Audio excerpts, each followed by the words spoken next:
What's up everyone, I'm Dave Mech and back with another Digitakt tutorial. This time I'm going to show you how I prepare samples to import or record into the Digitakt. So here are a couple of rules I have to make sure I import good samples into my Digitakt. Rule number 1.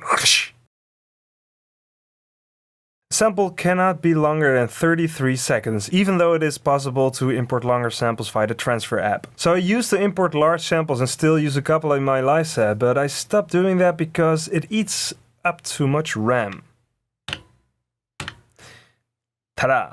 The way I create things on the DT, I don't need samples that long anyway, so it's one of those limitations in the Digitakt that would be nice if it wasn't there, but at the same time, it makes me think about what do I import in my project to make really sure it's worth it. Rule number 2.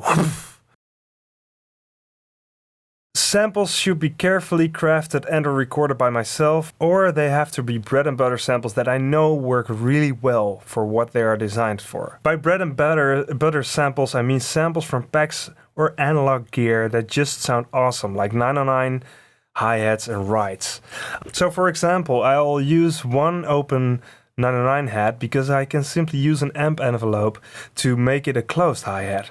That's what I mean by carefully selecting great sounding samples that you either record yourself or sample from instruments you have, and samples that you can reuse for other purposes as well. Rule number 3. When a sample is used primarily for its high frequencies, carve away low frequencies. This is a really important one. Using an EQ to carve away low frequencies from samples is a great time saver. It means less resampling and it frees up the filter to use on low pass mode instead of having to use it as in high pass mode. I still have some samples that in the end I still needed to carve away some low frequencies. So that's why you see here a high pass filter, but I really try to minimize the high pass filter usage, unless it's for creative use. I recorded these stabs from my Dominion 1, and if I reintroduce the low frequencies, you can hear there's still a lot of low frequencies in there. So I needed more room for the kick and the bass. Otherwise it's, kind of messing each other up.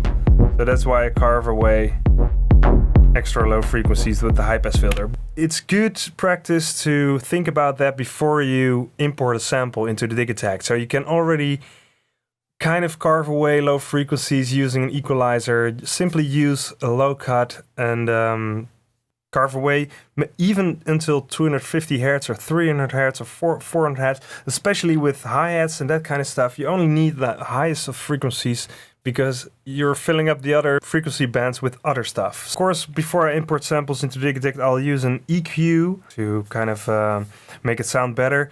But I try to keep this at a minimum because I'm never entirely sure what I'm going to do with the sample. So I want to keep it as original as possible when it is a recording. Rule number 4. Whop-off! Even with the relatively limited tools of the DT offers, one can mangle samples massively. So that's why I try to limit the amount of samples of a certain type. I do like to have a lot of different kicks, but hi-hats not so much, as I can make one 909 hat sound very different with the tools the DT offers. So for instance, if I have an 808 hi-hat. This is the original 808. And if I introduce some bit reduction, you can completely destroy it. Well, then there's of course the tune. So I can pitch it really high, pitch it really low, then use the amp envelope to make it shorter, a little bit of reverb. Then use the LFO, which is really nice for hi-hats to try different stuff. So like now I'm introducing bit reduction at the transient. Pretty different. So also use a filter. Without it, there's a little bit of low frequencies in there. There we go. You can, of course, experiment with different things like the tune.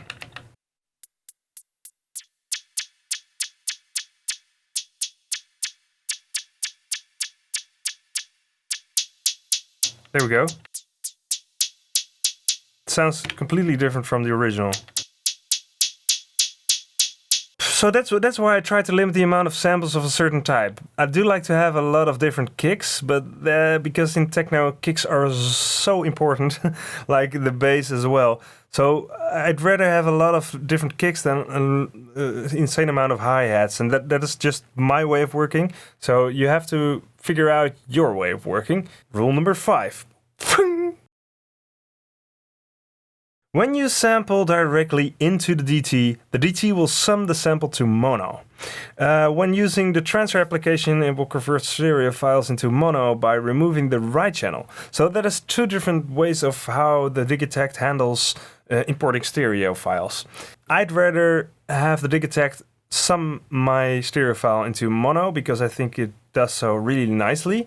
But it's your choice. You could also sum your audio tracks to mono in a DAW, but somehow for me, I just like to go to the direct sampling mode and set it to USB and have this as my sound card. And that way I can just directly record samples in here, name them like I want, then go into the sample browser and put them in the right folder and everything. This is just for me, this is a really quick way of working, but I've tried other methods as well, like summing it to mono in my DAW and then importing them. It's not that much faster, I must say. It also automatically normalizes the recordings as well, so that's what I love about it. So recently I started trying out using sample change. Although I like the idea, it does offer some limitations and workflow hassles. I'm still working out the optimal sample change structure. What I'm trying to figure out is what the optimal amount of seconds is for the chain so that the RAM doesn't reach its maximum before the slots are filled. But it also correlates to optimal workflow. So when does the sample chain become too fiddly? Like you have to really go through each and try to find the exact point where the transition starts. This is probably a bit different for everyone depending on the workflow and how big your samples usually are and how many slots are filled and everything. So when I found out my optimal sample chain length, I'll share it. I'm not sure how yet. Maybe it's enough material to talk about for an entire video. I don't know. But when I find out, I'll let you know. See you next time.